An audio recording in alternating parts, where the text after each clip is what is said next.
नमस्कार दोस्तों, स्वागत है आपके अपने यूट्यूब चैनल ज्ञान फॉर एग्जाम में। आज की इस वीडियो में जो हम सभी जानेंगे एग्जाम का बूस्टर डोज सीरीज के अंतर्गत विश्व का भूगोल में हमारा महाद्वीप चल रहा था और देखते हैं आज के सेशन में कौन से महाद्वीप को पढ़ना है।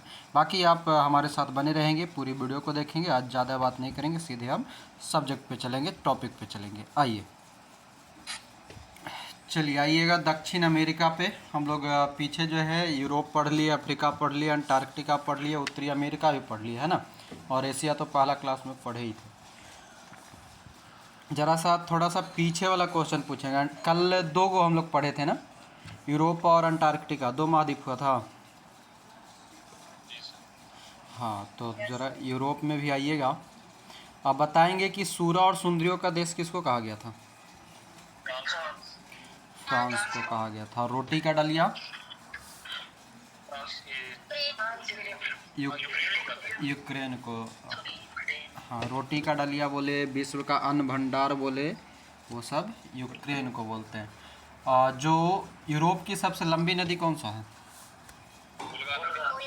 बोलगा नदी। ठीक है। और यूरोप की जो बोलगा नदी है वो किस नदी से जाके मिल जाता है और कहाँ गिरता है?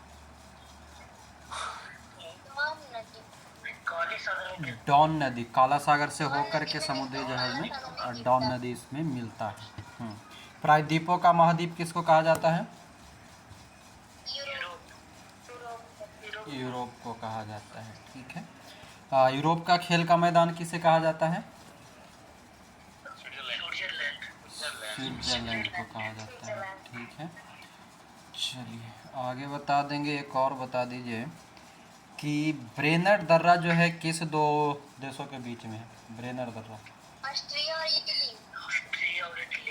ऑस्ट्रिया और इटली के बीच में है। चलो ठीक है, अब आइए आगे बढ़ते हैं।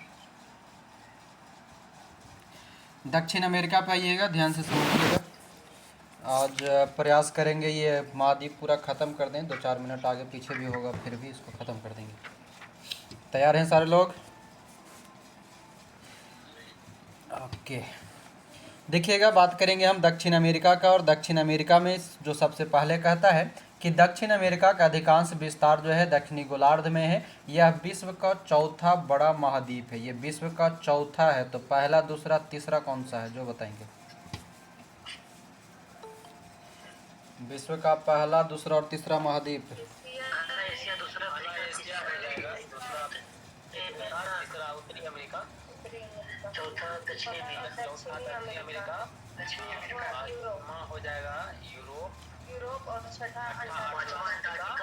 पाँचों सुनिए, एक बार फिर से बोलते हैं।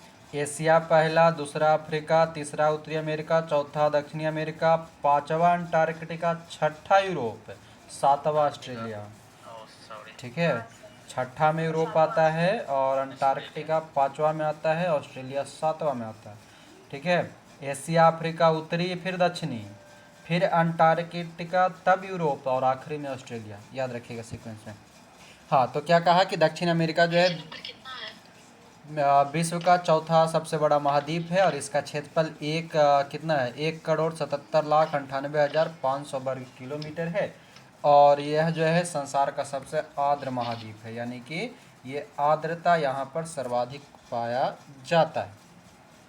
प्रशांत और अटलांटिक महासागर के बीच 85 प्रशांत और अटलांटिक महासागर के बीच अवस्थित यह महाद्वीप पनामा जल संधि द्वारा उत्तरी अमेरिका से मिला हुआ है। बड़ा बेहतरीन ये वाला, ये अक्सर पूछता है। ठीक है, प्रशांत और अटलांटिक महासागर के बीच में अवस्थित जो ये महाद्वीप है, सबसे पहला तो पूछेगा कि दक्षिण अमेरिका किन दो महासागर के बीच है? तो अटलांटिक और प्रशांत के बीच में।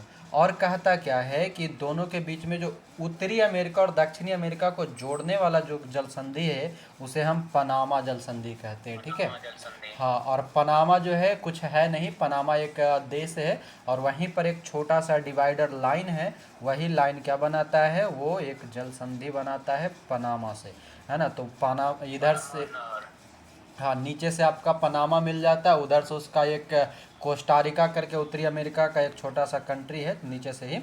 सबसे दक्षिणी उत्तरी अमेरिका का सबसे दक्षिणी कंट्री के रूप में कोस्टारिका, और दक्षिणी अमेरिका का सबसे उत्तरी जो है पनामा, मतलब सबसे उत्तरी नहीं कह सकते, कोस्टारिका से जुटा हुआ जो है वो, यानी कि उत्तरी अमेरिका का कोस्टारिका, दक्षिण अमेरिका का पनामा, ये दोनों के बीच में एगो जल संधि है, पनामा जल संधि के नाम से जाना जाता है। कहता है कि इस महाद्वीप के दक्षिण भाग में ट्वेरा डेल फ्यूगो नामक द्वीप है। किसकी बात कर रहा है? तो इस महाद्वीप मतलब कि दक्षिणी अमेरिका का हम लोग बात कर रहे हैं। तो दक्षिणी अमेरिका के दक्षिणी भाग में मतलब निचवा में टेरा डेल फ्यूगो नाम का एक द्वीप है जो मुख्य भूमि से मैगलन जल संधि के द्वारा अलग होता है और इसका दक्षिणी सिरा हॉर्न अंतरिप कहलाता है। आप समझिएगा, हमको तो ज़्यादा वर्ल्ड मैप का जानकारी नहीं है, मगर जितना जानकारी है वो तुम्हें हम समझा देते हैं। कहा क्या रहा है कि जो टेरा डेल फ्यूगो है वो सबसे निचला है, ठीक है, किसका? तो दक्षिणी अमेरिका का।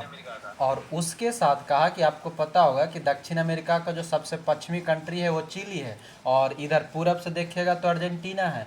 तो दक्षिणी अमेरिका के चिली और अर्जेंटीना, ये दोनों के बीचवा में ना एगो छोटा सा जल संधि है, और वो जल संधि कौन सा कहलाता है? मैगलन जल संधि कहलाता है, ठीक है, मैगलन जल संधि कहलाएगा। और उसी के जस्ट नीचवा में है हॉर्न अंतरिप। ध्यान दीजिएगा, हॉर्न अंतरिप तो यहाँ दक्षिण अमेरिका में है। एगो होता है जिससे वास्को डी गामा आया था, वो कौन सा था? किस अंतरिप से आया था वास्को डी गामा, जिससे चल कर के आया था? दक्षिण अफ्रीका का जहाज अफ्रीका का बना हुआ उत्मांसा, हाँ, उत्मांसा अंतरिप से आया था वास्को डी गामा दक्षिण अमेरिका वाला से होते हुए। और ये जो है ये है हॉर्न अंतरिप, ये दोनों याद रखिएगा, ठीक है। हॉर्न अंतरिप हमें मिलेगा दक्षिण अमेरिका में, जबकि उत्मांसा अंतरिप हमें मिलेगा दक्षिण अफ्रीका में। बात समझ रहे हैं? दक्षिण अफ्रीका एक कंट्री है, जबकि दक्षिण अमेरिका एक पूरा कॉन्टिनेंट है, यानी कि महाद्वीप है। तो ये दोनों चीज़ को ध्यान में रखेंगे। कहता है कि दक्षिण अमेरिकी देश ब्राज़ील की सीमा चिली और इक्वाडोर को छोड़कर शेष सभी दक्षिण अमेरिकी देशों की सीमा से मिलती है। मतलब जो ब्राज़ील जो है दक्षिण अमेरिका का सबसे बड़ी क्षेत्रफल के अनुसार देश है, जिसमें ये कह रहा है कि उसका कौन सा? तो चिली नीचे जो कि सबसे पश्चिम में है, और एक इक्वाडोर जो है वो निचवा में बीचे चिपक जाता है। ये दोनों को छोड़ करके उसका बाकी सबके साथ जो है वो सीमा साझा करता है। हाँ, इक्वाडोर जो है वो आपको मिलेगा बोलीविया साइड में, पेरू के एकदम साइड में, यानी कि आप कह सकते हैं वो पूर्वी साइड में, यानी कि चिली पश्चिमी साइड में। चिली और इक्वाडोर जो है पश्चिम साइड में ही है, और बाकी जितना भी उसका कंट्री है, चाहे वो वेनेजुएला हो, कोलंबिया हो, बोलीविया हो, पेरू हो, पराग्वे हो, उरुग्वे हो, अर्जेंटीना हो, और भी जो भी है छोटा मोटा, सब के सब ब्राज़ील से लगता है। तो सर यानी कि 13-14 वो देश है जिनमें से 12 को के साथ लगता है ये दक्षिण अमेरिका। हाँ, चिली और इक्वाडोर से नहीं लगता। बाकी इसका अगर दक्षिण अमेरिका में आगे देगा ही, दो कंट्री जो है वो लैंडलॉक रहता है, एक बोलीविया और एक पराग्वे, दो वो लैंडलॉक है, बाकी सब के सब वो सीमा साझा करता है सागर से। आ गया ये क्या कहता है? कहता है कि भूमध्य रेखा पर स्थित दक्षिण अमेरिका के देश कौन कौन सा है? भूमध्य रेखा पर है, इसका तीनों याद रखिएगा। भूमध्य रेखा मतलब 0 डिग्री, और 0 डिग्री मतलब सीधा सीधा विषुवत रेखा पर इक्वाडोर, कोलंबिया और ब्राज़ील। इक्वाडोर, कोलंबिया और ब्राज़ील, ठीक है, ये तीन वो कंट्री भूमध्य रेखा से गुजरता है। दक्षिण अमेरिका में पेरू बोलीविया सीमा पर विश्व की सबसे ऊंची नौकायान झील टीटीकाका। टीटीकाका कहाँ है? तो दक्षिण अमेरिका में है, और पेरू और बोलीविया की सीमा पर है टीटीकाका झील है, ठीक है, पेरू और बोलीविया के पास में, जिसकी ऊंचाई कुल 3811 मीटर ऊंचाई है, और यहाँ पर बोलीविया पठार स्थित है, यानी कि बोलीविया पठार पर स्थित है टीटीकाका। दक्षिण अमेरिका के ब्राज़ील में बहने वाली अमेजन नदी, ध्यान देंगे, अमेजन नदी विश्व के में अपवाह क्षेत्र की दृष्टि से प्रथम नदी और इस महादेश की सबसे लंबी नदी है। दक्षिण अमेरिका की सबसे लंबी नदी जो अपवाहीय क्षेत्र में विश्व की सबसे अपवाह क्षेत्र में प्रथम नदी, उसी को चौड़ा भी कहते हैं। जबकि अगर कह देगा सबसे लंबी नदी, तो हम लोग पढ़े थे अफ्रीका में कौन सा नदी? नील नदी। हाँ, तो वो याद रखें। सबसे लंबी नील, चौड़ी अमेजन और सबसे छोटी नील नदी। कहता है यह नदी बेसिन जो है ब्राज़ील के कुछ भाग, पेरू के कुछ भाग, बोलीविया, इक्वाडोर, कोलंबिया तथा वेनेजुएला के छोटे भाग से प्रवाहित होती है। अमेजन बेसिन के लोगों का मुख्य आहार मेनियोक है, जिसे कसावा भी कहते हैं। अमेजन बेसिन में जो लोग रहते हैं उसका आहार है मेनियोक, और मेनियोक को और क्या कहा जाता है? कसावा कहा जाता है। ठीक है। यह आलू की तरह ज़मीन के अंदर पैदा होता है। यहाँ के लोग मलोका कहे जाने वाले बड़े अपार्टमेंट जैसे घरों में रहते हैं, जिनकी छत तीव्र ढलान वाली होती है। यानी कि मलोका क्या है? तो एक घर का स्ट्रक्चर है ना, अपार्टमेंट जैसा होता है, जिसका छत कैसा होता है? ढलान होता है, मतलब एकदम तिरछा। तो याद रख लीजिएगा, जैसे मलोका हो गया, फिर वो हम लोग क्या बोलते हैं, इग्लू होता है, उसी तरह से एक मलोका क्या है? तो एक घर का प्रकार है। अमेजन बेसिन का परजीवी पौधा ब्रोमीलॉयड क्या कह रहा है? अमेरिका बेसिन में एक पौधा पाया जाता है ब्रोमीलॉयड। ध्यान रखिएगा, ये सभी बायोलॉजी के टर्म से पूछ सकता है। ठीक है। तो कहता है कि अमेजन बेसिन का परजीवी पौधा ब्रोमीलॉयड है, एक विशेष प्रकार का पौधा है जो अपनी पत्तियों में जल को संचित रखता है। ठीक है, अपनी पत्तियों में जल को संचित रखता है। मेढक जैसे प्राणी इन जल के पॉकेट का उपयोग अंडा देने के लिए करते हैं। यानी कि ब्रोमीलॉयड पौधों का जो है उपयोग कौन करता है? तो मेढक ज़्यादातर करता है। किस लिए? अंडा देने के लिए, क्योंकि वो पॉकेट जैसा होता है। पॉकेट जैसा यानी कि मान लीजिए एक तरह का तालाब उसके लिए, और उसी तालाब में बैठ करके वो क्या करेगा? अपनी प्रजनन क्रिया करेगा और वहीं पर अंडा देगा। यानी कि वो पौधा कौन सा है? तो ब्रोमीलॉयड पौधा है, जो कि कैसा है? तो परजीवी है। परजीवी है मतलब दूसरों पर आश्रित है। ठीक है। कहता है कि टूकन अमेजन बेसिन में पाए जाने वाला पक्षी है। ठीक है, टूकन क्या है? तो एक पक्षी है। एक एमू पक्षी पाया जाता है, वो कहाँ पाया जाता है? न्यूजीलैंड में। हाँ, एमू, कीवी, ये सभी न्यूजीलैंड में। और एक पेंगुइन पाया जाता है, वो कहाँ पर? सर अफ्रीका तरफ का। शीत पे पाया जाएगा ना, अफ्रीका में कैसे पाया जाएगा? शीत में पाया जाएगा, यानी कि जहाँ पर सबसे ज़्यादा बर्फीला रहेगा, आर्कटिक वगैरह पे। अंटार्कटिका तरफ। हाँ, अंटार्कटिका ये सब पे। वो पेंगुइन जो है बर्फीली क्षेत्र में रहता है, जहाँ पर ज़्यादा बर्फीला होगा। तो हमारा सबसे ज़्यादा बर्फीला कौन है? अंटार्कटिका है, श्वेत महाद्वीप। चलिए आगे कहता है कि वेनेजुएला में कैरो नदी है। ठीक है, वेनेजुएला में कैरो नदी है, जो कि ओरिनिको नदी की सहायक है।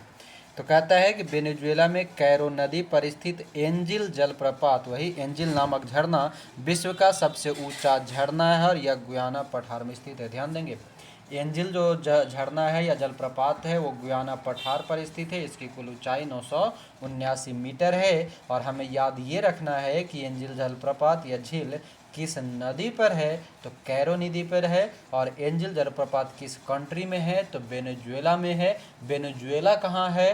तो वो दक्षिण अमेरिका में है। और कैरो नदी किसकी सहायक नदी है? तो ओरिनिको नदी की सहायक है। और एंजिल जलप्रपात किस पठार पर है? तो गुयाना पठार पर है। बात समझ रहे हैं? हम लोग एक पीछे पढ़े थे, जब उत्तरी अमेरिका पढ़ रहे थे, तो विश्व की सबसे ताजे पानी की झील कहाँ पर? कौन सा? सुपीरियर झील। ठीक है।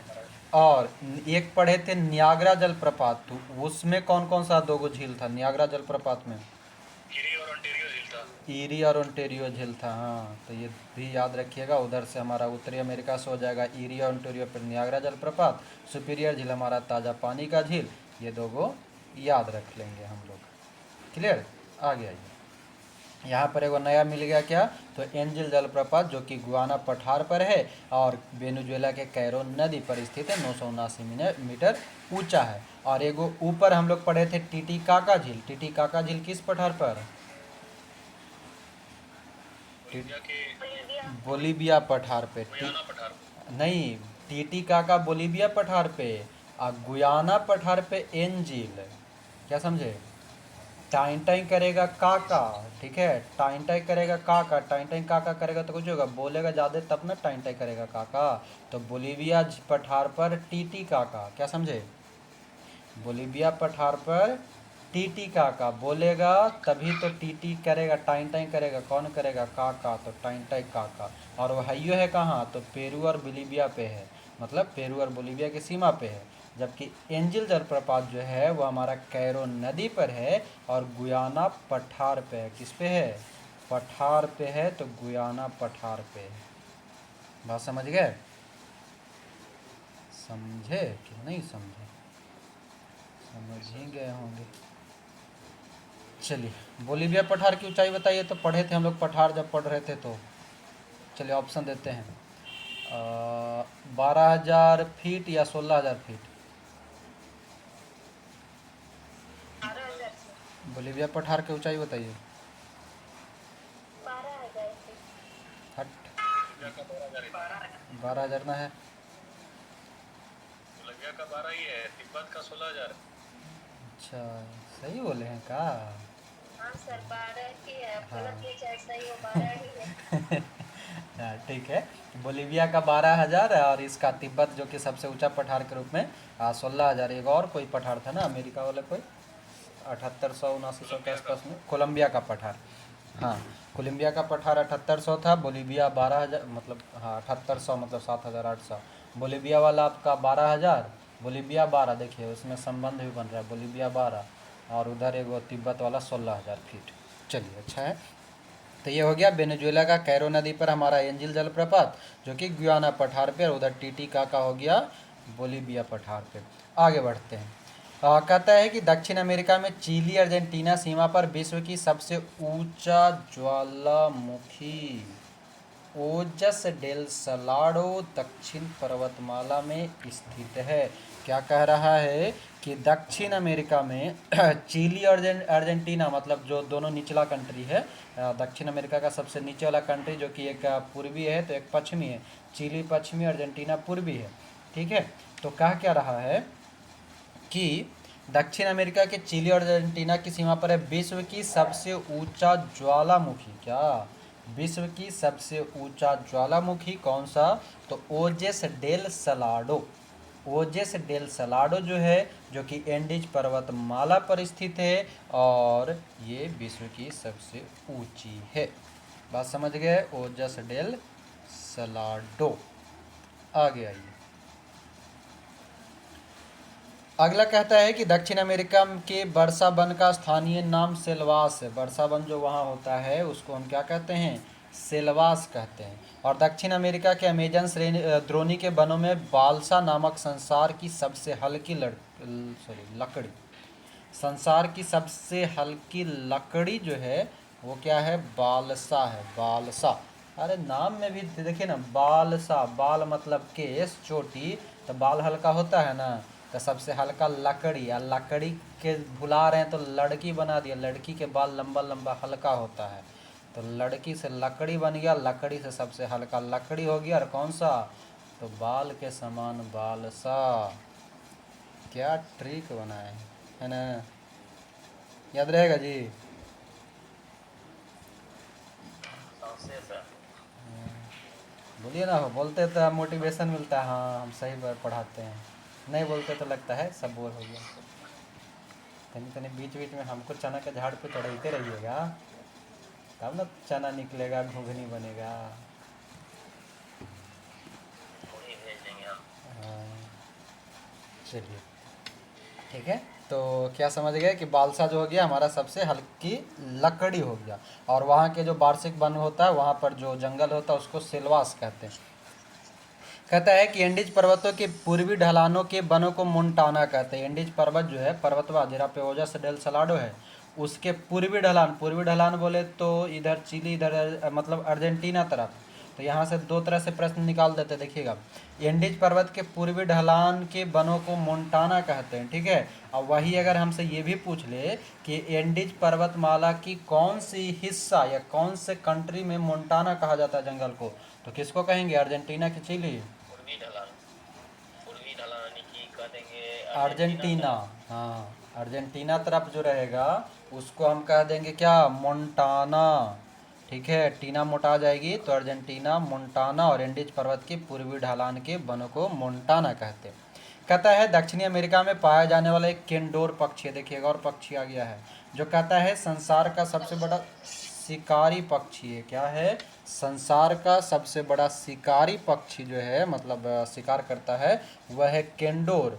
ऊपरवा में एक और मच आया था पक्षी, कौन सा था? करने गया टुकन। टुकन टुकन पक्षी जो था अमेजन बेसिन में पाया जाता है ना, टुकन पक्षी अमेजन बेसिन में। और यहाँ पर एगो आ गया केंडोर पक्षी। केंडोर का है सबसे बड़ा शिकारी है। और उसके बाद कह रहा है कि रिया न उड़ सकने वाली पक्षी है। रिया जो है सबसे ज्यादा हुई थी। और अफ्रीका के शुतुरमुर्ग एवं ऑस्ट्रेलिया के एमू की तरह, मतलब रिया जो है ऑस्ट्रेलिया के अफ्रीका के शुतुरमुर्ग, अफ्रीका में शुतुरमुर्ग पाया जाता है। और ऑस्ट्रेलिया के एमू, वही एमू कीवी ये सभी जो है और उसी के समान रिया जो है। अनुज जी गलत बोले थे, हम कभी चावल धो रहे थे। एमू जो है ना ये ऑस्ट्रेलिया का था। नहीं, न्यूजीलैंड वहाँ भी चलता है, वहाँ भी मिलता है, ऑस्ट्रेलिया न्यूजीलैंड दोनों में। अगर विशेष मतलब जहाँ पर ज्यादा पाया जाता है विशेष ऑस्ट्रेलिया। बोलेगा ना तब कीवी जो बोलते हैं वो हो जाएगा आपका न्यूजीलैंड। हाँ, विशेष बोलेगा तब। ऐसे ये दोनों जगह थे।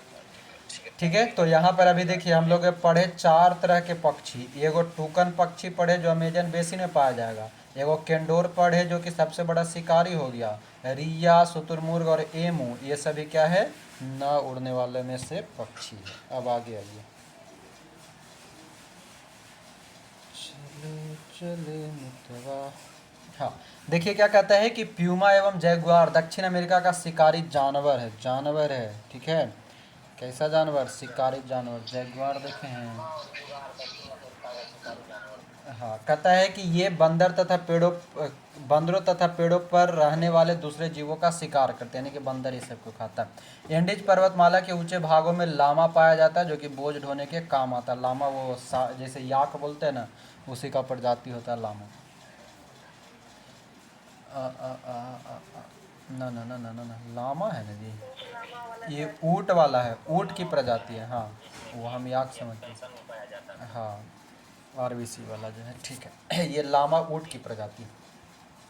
एंडीज पर्वतमाला के ऊंचे भागों में जो है लामा पाया जाता है जो कि बोझ ढोने के काम आता है। ग्वानको एक प्रकार का जंगली लामा है जो पेंटागोनिया के मरुस्थल में पाया जाएगा। ग्वानको क्या है? तो एक प्रकार का जंगली लामा है और ये कहाँ मिलेगा? पेंटागोनिया मरुस्थल में मिलेगा। यानी कि पेंटागोनिया मरुस्थल कहाँ मिलेगा? दक्षिण अमेरिका में मिलेगा। कहता है इस महादेश के बोलीविया राज्य की राजधानी लापाज विश्व की सबसे अधिक ऊंचाई पर स्थित राजधानी नगर है। विश्व की सबसे अधिक ऊंचाई पर स्थित राजधानी कौन सा? तो लापाज। लापाज किसकी राजधानी है? तो बोलीविया का है। इस महादेश का सबसे बड़ा नगर है रियो डी जेनेरियो, ब्राज़ील में है। नगर में बोलेगा तो रियो डी जेनेरियो ब्राज़ील का। और कहता है दक्षिण अमेरिका में गुयाना, ब्राज़ील और पेंटागोनिया के पठार है। 3 गो पठार है यहाँ पर, गुयाना, ब्राज़ील और पेंटागोनिया। और एगो बोलीविया के पठार तक कहाँ गए, ये भी गजब करता है। चलिए, बोलीविया भी याद रखिएगा, गुयाना याद रखिएगा, ब्राज़ील याद रखिएगा, पेंटागोनिया याद रखिएगा। कहता है दक्षिण अमेरिका के अर्जेंटीना में विस्तृत घास के मैदान को पंपास कहते हैं। पंपास को अर्जेंटीना का हृदय कहते हैं। टीना जो है पापा के हृदय है, पंपास जो है अर्जेंटीना का हृदय कहलाता है। पंपास क्षेत्र में पोषक तत्वों से भरपूर अल्फाल्फा नामक घास उगाई जाती है। अल्फाल्फा घास जो मिलेगा वो कहाँ मिलेगा? तो ये मिलेगा अर्जेंटीना में। दक्षिण अमेरिका के वनों में रबड़, सिनकोना, चंदन, कार्नोवा आदि वस्तुएं प्राप्त होती है। ब्राज़ील जो है रबड़ के पेड़ का मूल स्थान है। रबड़ के बागानों को ब्राज़ील में फजेंडा कहते हैं। रबड़ के बागान को क्या कहेंगे? फजेंडा कहेंगे। आगे कहता है कि दक्षिणी अमेरिका में अर्जेंटीना सर्वाधिक सूरजमुखी के बीज उत्पादित करता है। अर्जेंटीना में सर्वाधिक सूरजमुखी के बीज आएगा। विश्व में इसका दूसरा स्थान है। गेहूं की चंद्राकार पेटी भी अर्जेंटीना में स्थित है। इसको याद रखिएगा, गेहूं की चंद्राकार पेटी जो है वो अर्जेंटीना में है। मतलब गेहूं का एगो पेटी है, चंद्राकार पेटी। अच्छा अच्छा अच्छा, जल्दी से हमरा बताइएगा, भुट्टा खान किस लिए? भुट्टा तांबा के लिए। मेसावी खान? लोहा के लिए। मेसावी लोहा के लिए। अरोपा खान? और आपा? हीरा का सर। हीरा का। और था इपो? हीरा का ही है सर। मलेशिया का इपो। टीन के लिए किम्बरले? किम्बरले हीरा का है, हाँ किम्बरले हीरा का। एगो था एक और था, भुट्टा हो गया ना। Sullivan Sullivan. ये जस्ता और वो सीसा। हाँ सुलिवान सीसा जस्ता। हाँ और कोई छूटा? होम स्टे एगो था, होम स्टे में सावी और होम स्टे ये लोहा। ना। होम स्टे सोना, लोहा में सावी, एरिजोना तांबा। एगो काम कीजिए, ठीक है, सब अपना अपना कॉपी निकालिए, हम एक बार लिखवा देते हैं। मिलाइएगा सारा, जो जितना भी खान है वो हम एक बार बोल देते हैं, सब लिख ही लिए होंगे, मिला लीजिएगा। इपोह की खान टीन के लिए मलेशिया, 3 गो टेबल बनाए होंगे, ठीक है। एक तरफ लिख लीजिए खान का नाम, दूसरा तरफ खनिज का नाम, तीसरका में देश या स्थान। तो इपोह की खान जो है टीन के लिए मलेशिया में, किम्बरले खान हीरा के लिए दक्षिण अफ्रीका में, ओरापा खान हीरा के लिए बोत्सवाना में, सुलिवान खान सीसा और जस्ता के लिए कोलंबिया कनाडा में, बूटे खान तांबा के लिए मोंटाना अमेरिका में, एरिजोना खान तांबा के लिए अमेरिका में, मेसावी खान लोहा के लिए अमेरिका में, होमस्टे खान सोना के लिए दक्षिणी डकोटा अमेरिका में, होमस्टे सोना के लिए दक्षिणी डकोटा अमेरिका में। ओंटेरियो लिखेंगे सोना के लिए कनाडा, ओंटेरियो सोना के लिए कनाडा। और बाद कुछ लिखवाए थे, चुकीका माता, चुकीका माता लिखेंगे तांबा के लिए चिली दक्षिण अमेरिका, चुकीका माता, माता तांबा चिली अमेरिका दक्षिण अमेरिका। उसके बाद अमापा लिखेंगे, अमापा ब्राज़ील, सॉरी अमापा मैग्नीज के लिए ब्राज़ील, अमापा मैग्नीज के लिए ब्राज़ील। और इटाबीरा लोहा के लिए ब्राज़ील, इटाबीरा लोहा के लिए ब्राज़ील। 1 2 3 4 5 6 7 8 9 10 11 12 को खान लिखा दिए हैं, ठीक है। इतना खान याद रखिएगा, जन्ने मिले उन्ने खान खाना कर देना। ना लिखला तो तू नेतागिरी करा, छोड़ा। अभी तुरंत आया है सर उधर से पान खा करके। चलिए, तो ये हो गया कंप्लीट। आप कहाँ तक बढ़े थे वो बताइए, टॉपिक पे कहाँ थे? सर दक्षिण अमेरिका पढ़ा रहे थे, वहाँ अब प्यूमा और जुगाड़ दक्षिण अमेरिका के बाद किन्ने गया? यहाँ सर ब्राज़ील में रबड़ खेती को फजेंडा कहते हैं। एजेंडा कहते हैं, ठीक है। चंद्राकार पेटी हो गया था, चंद्राकार पेटी तक हो गया था, उसके आगे ये चंद्राकार पेटी। हाँ उसके नीचे कोको उत्पादक में आइएगा। किन्हीं का छोटा भी नहीं ना है, जिनका छोटा होगा अपना समझिएगा, यार गोतिया से ले लीजिएगा, ठीक है, आप पास पड़ोस वाला से। आगे देखिए, कहता है कि दक्षिण अमेरिका में ब्राज़ील सर्वाधिक कोको उत्पादक देश है, विश्व में इसका दूसरा स्थान है। दक्षिण अमेरिका का ब्राज़ील विश्व में सर्वाधिक कॉफ़ी उत्पादन करने वाला देश है, और ब्राज़ील के कहवा के बाग को फेजेंडा कहते हैं, ठीक है, ध्यान में आ रहा है? फेजेंडा और फेजेंडा, अरे बाबा रे, ध्यान दीजिएगा, नाम लिखा है, उच्चारण ध्यान दीजिए। फेजेंडा और फेजेंडा पता नहीं दोनों एक ही है कि का है। रबड़ जो है उसके लिए फेजेंडा शब्द यूज किया, फेजेंडा, जबकि कहवा के लिए यूज किया है फजेंडा।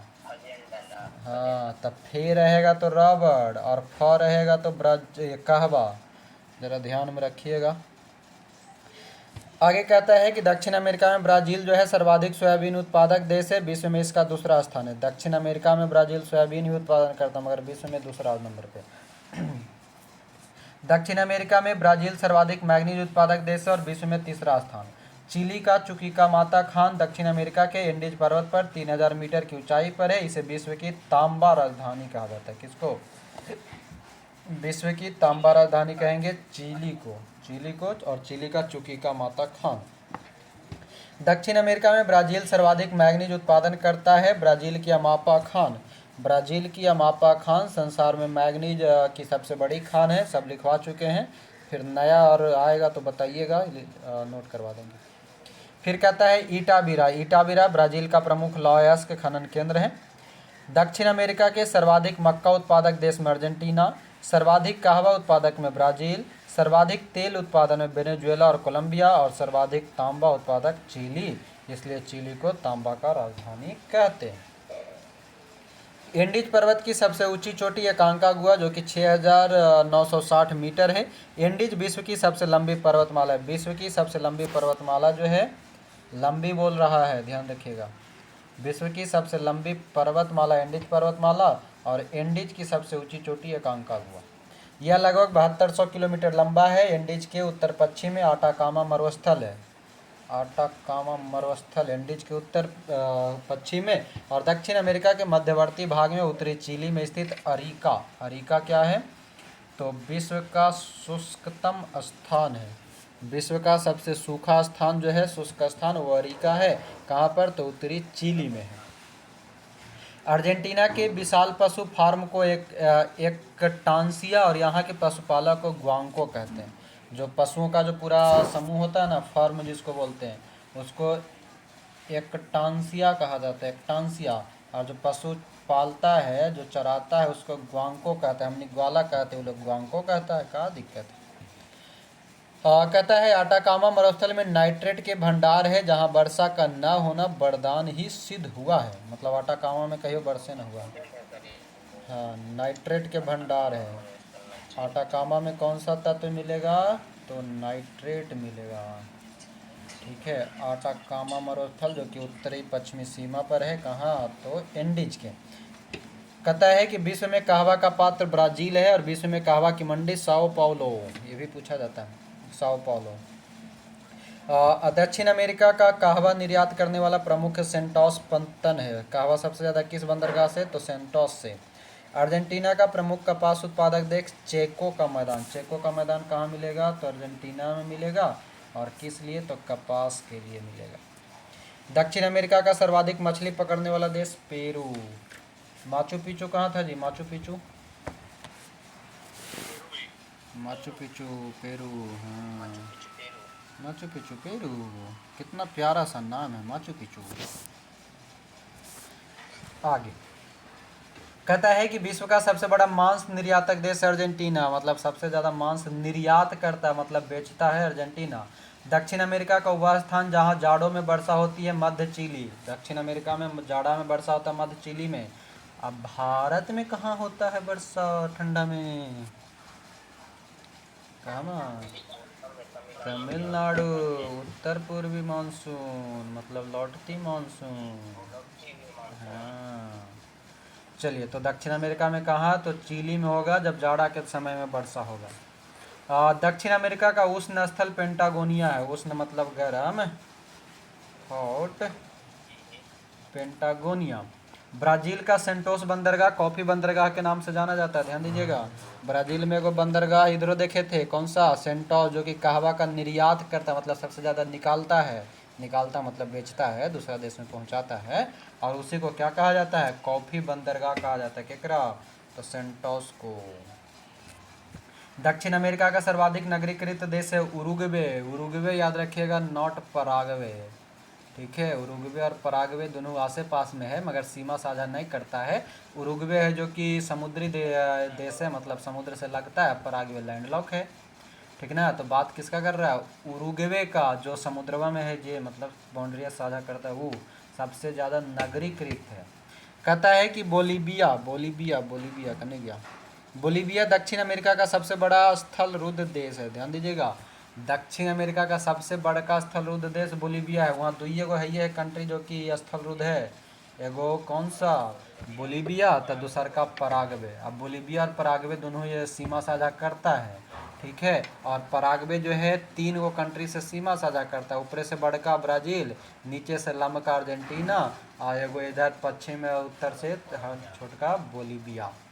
ठीक है, तो यहाँ हो गया कि बोलीविया जो है दक्षिण अमेरिका का सबसे बड़ा स्थल देश है।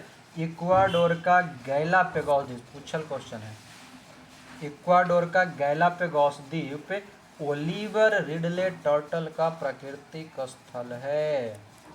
बात समझ में आ रहा है? भारत में कहाँ? Oregon relay Orissa. कहता है दक्षिणी अमेरिका के पश्चिमी तटवर्ती क्षेत्रों में समुद्री पक्षियों से प्राप्त खाद्य को ग्वानो कहते हैं। क्या कह रहा है? दक्षिण अफ्रीका में अमेरिका में जो पक्षी से जो खाद्य होता है ना प्राप्त, उसको ग्वानो कहते हैं। वहाँ के पशुपालक को ग्वांको कहते हैं और ओकर पक्षी के खाद्य को ग्वानो कहते हैं, जो फास्फोरस प्राप्त करता है। तो याद रखिएगा, एगो फास्फोरस के लिए ग्वानो हो गया समुद्री पक्षी और नाइट्रेट के लिए हो गया आटाकामा मरुस्थल। ये दो याद रखिएगा। तो ये हुआ हमारा दक्षिण अमेरिका खत्म। याद हो गया सबको?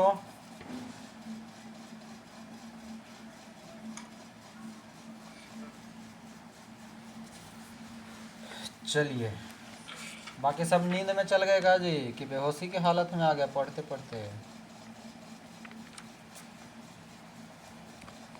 जकरा जकरा आवे नींद। पढ़ने वाला सब देखो ना थोड़ा सा। हाँ? चलिए आइए अगला ये करो, समेट दें ऑस्ट्रेलिया को। ठीक है, ऑस्ट्रेलिया को यहीं पे रहने देते हैं, कल इसको ख़त्म कर देंगे, कल के क्लास में समाप्त हो जाएगा। इसको एक बार और रिवीजन कर लीजिएगा आप लोग। बाकी पेंटागोनिया मरुस्थल कैसा मरुस्थल है? उष्ण मरुस्थल, गर्म मरुस्थल। चलिए ठीक है। नाइट्रेट कौन सा मरुस्थल में पाया जाता है? तभी पाया गया आटाकामा। आटाकामा मरुस्थल में नाइट्रेट पाया जाता है। चलिए ठीक है। विश्व का सबसे शुष्कतम स्थान कौन सा? Areca. Areca areca areca Atacama में ही है अरिका। चलिए ठीक है, इसको यहीं पे रहने देते हैं। ऑस्ट्रेलिया हम लोग कल कर लेंगे और साथ ही में आगे क्या है कि विभिन्न महाद्वीपों में विशिष्ट, मतलब वो सबको एक जगह समराइज करके दिया है, उसको भी कल हम लोग कर लेंगे। तो ये हो जाएगा ख़त्म हम लोग का महाद्वीप। उसके बाद पढ़ना रह जाएगा जलमंडल, ये सभी मतलब धीरे धीरे अब सब इम्पोर्टेंट ही आ रहा। महासागर, ये जलधारा और भी इम्पोर्टेंट हो जाएगा।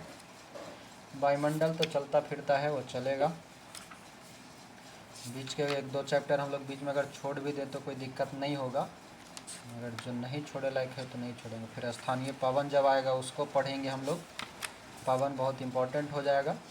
मुश्किल से 3 से 4 क्लास में अगर चाहेंगे तो हम ख़त्म कर सकते हैं, विविध इसका छोड़ देंगे तो। ठीक है, इंतज़ार कीजिए, हौले हौले से हो जाएगा सब कुछ। चलिए अब आते हैं, अगला हम लोग फिजिक्स करेंगे। तब तक आप लोग हमें इजाज़त दीजिए। दोस्तों आप लोग से ही कह रहे हैं, अभी फिजिक्स का क्लास होगा, फिजिक्स का क्लास भी आप लोग वीडियो को देखा कीजिएगा, ठीक ना। अभी के लिए हमें दीजिए इजाज़त और आपका बहुत बहुत धन्यवाद यहाँ तक बने रहने के लिए। जय हिंद।